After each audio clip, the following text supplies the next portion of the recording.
So I've never been genuinely terrified by a champion ability reveal before like I have with Hwei. I opened up Twitter, started scrolling through, and then saw a champion with 10 abilities being released. And then afterwards I go ahead, I find out he's a mage, and then I'm just thinking to myself, man, Riot's really putting the AP into Aphelios here. Riot hopes that Hwei will be able to be a mix between a mid laner and a support, but let's be real, this man's going to be played in mid half the time purely because of 2 of his abilities. Like, sure, you can make a case that he'll be played support, and honestly, I would rather have a Hwei support than a Xerath support, but, you know, we're going to be playing him mid, Sherlock. But now, I welcome you all to an Irish review of Hwei, the depressed emo artist. Riot's really going for the realism with this one. Knockout! Here we go! Now, you're also going to notice a lot of arena footage during this video. Why, you may ask? Because it's a hell of a lot easier to get footage in there, because there's these little people who I like to call cowards who ban new champions on release, despite the fact that half the time there's nothing wrong with them. Like, Hwei has like a 29% win rate at the moment.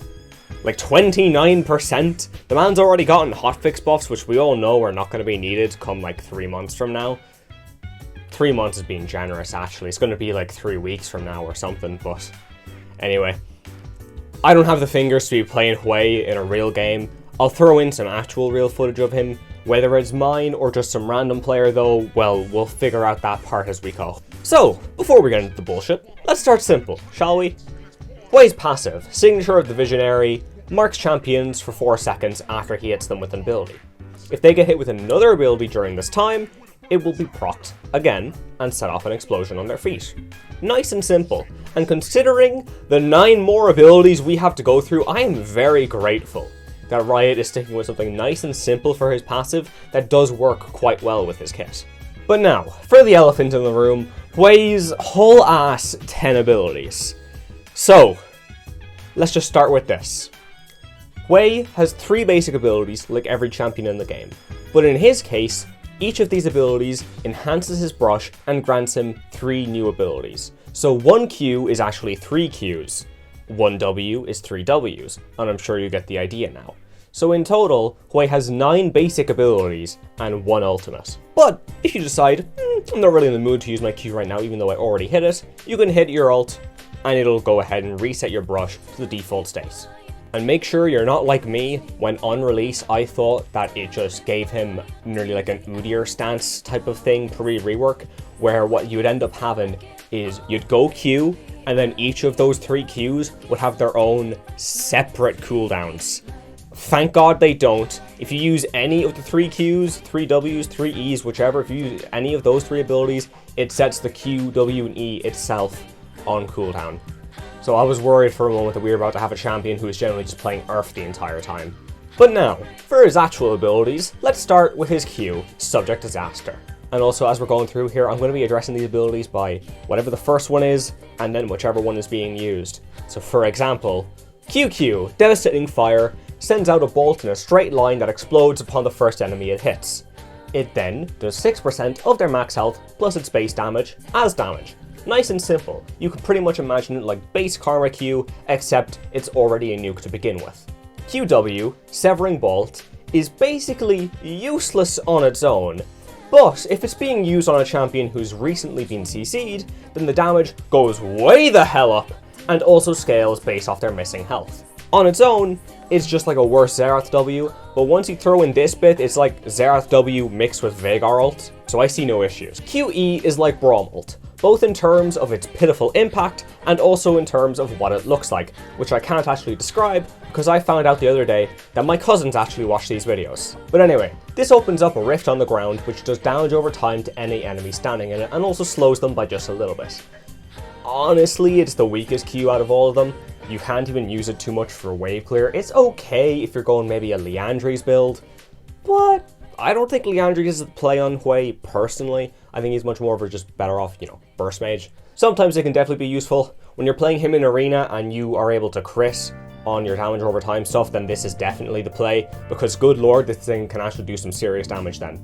But often, QE is just like a fly around you, because it doesn't do that much, but it's just really annoying when Hwei uses it against you. Now, as you could probably tell from just the name, Q, Subject Disaster, is all about damage. This is where your burst is, this is where your damage is. Everything to do with murdering the enemy, you're going to find it in your Q. Yes, obviously your other abilities do damage, but Q is the one that has the 6% max health along with the percent missing health scaling when they're immobilized and all that good stuff. And I do want to say as well, something you are going to notice is that a lot of Hwei's abilities are very cut and dry. They'll do just one thing and one thing only, which is truly a breath of fresh air compared to Riot's recent champion releases. There's no secondary effects on any of these abilities. They do their job, and they do their job damn well. Now, for his W, Subject Serenity, this one is all about support and utility. So starting off, WQ, Fleeting Current, sends out a zone in a straight line which will give allies move speed if they step in it. Pretty much think of it as something similar to Nocturne Q Trail, but it works for your entire team. For WW, he just places a zone on the ground that will shield allies over time. Now this shielding is reduced for allies down to 50%, but sure, look, they'll be grand. You just go ahead, build some heal and shield power, and no one will notice anything at all. And finally, WE, Stirring Light, is just Nami E. It's literally just Nami E again. The only difference is you can't put it on your allies. It just gives his next 3 auto attacks or abilities some bonus magic damage on hit. Well, on hit for autos, but you know what I mean. Either way, this is just Nami E, but technically worse because you're the only person who can use it. An important thing to note is that, at the very least when I was testing this on PvE, it couldn't actually proc your passive if you just sent off one ability with it.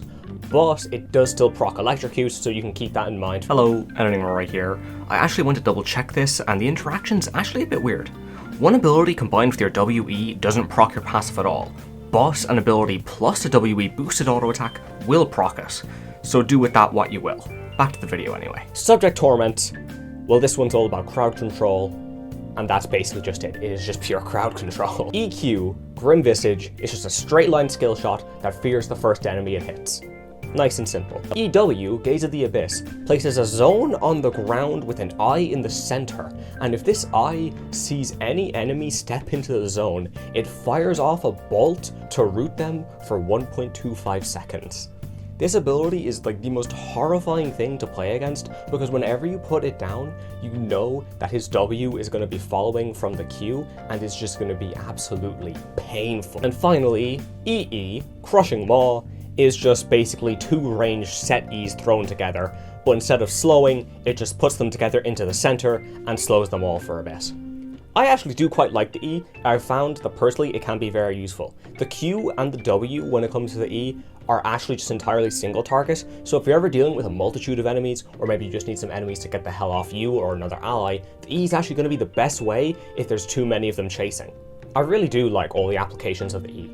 While they're not immense get-off-me tools, it's nothing like a Quinn E, they're still incredibly useful to get either enemies off you, enemies off your team, or just set yourself up so that your QW do more damage than the 13.20 jungle nerfs did to junglers' mentals. Finally, Hwei's ult, Spiraling Despair, and fucking hell, he's an edgy motherfucker. Spiraling Despair goes out in a straight line, colliding with the first enemy it hits, dealing a little bit of damage over time as it expands. Upon reaching its max, it explodes for a pretty good chunk of damage, and that's all it does.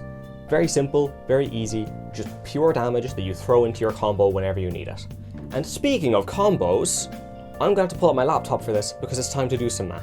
So, Hwei has 9 basic abilities and 1 ultimate, which means that he has a lot of unique combos that can be used. Meaning that obviously we need to find out how many unique combos does Hwei have. So starting off, we gotta consider what we're counting as combos.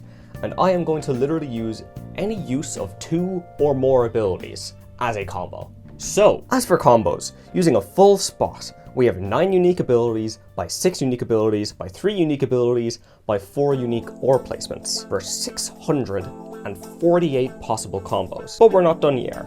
Next up, for combos that are just 2 abilities, we've got 9 unique spells, by 6, by 3 ore placements, for 162 extra combos, for 810 in total. But we aren't done yet, as we can add combos without his ult, using 9 by 6 by 5 instead, for 810, plus our 2 ability combos of 9 by 6 by 4 for 216, and we can also go ahead and throw in combos that are 1 ability plus his ultimate for 9 by 2, giving us 18, which means that in total, Hwei has 1,044 possible combos that he could use in any one game. Now granted, half of these combos are not real combos, but they exist. Hwei absolutely has some of the good old Riot Games 200 years in his kit, but honestly, I think it's more like 150 years here.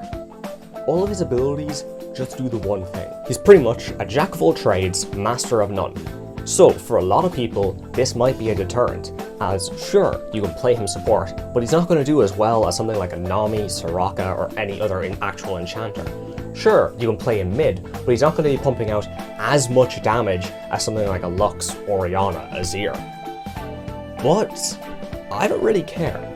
Now, while I am, as of recording this video at least, yet to play him in a genuine game of Summoner's Rift, I was playing him so much in Arena, and he's so fun.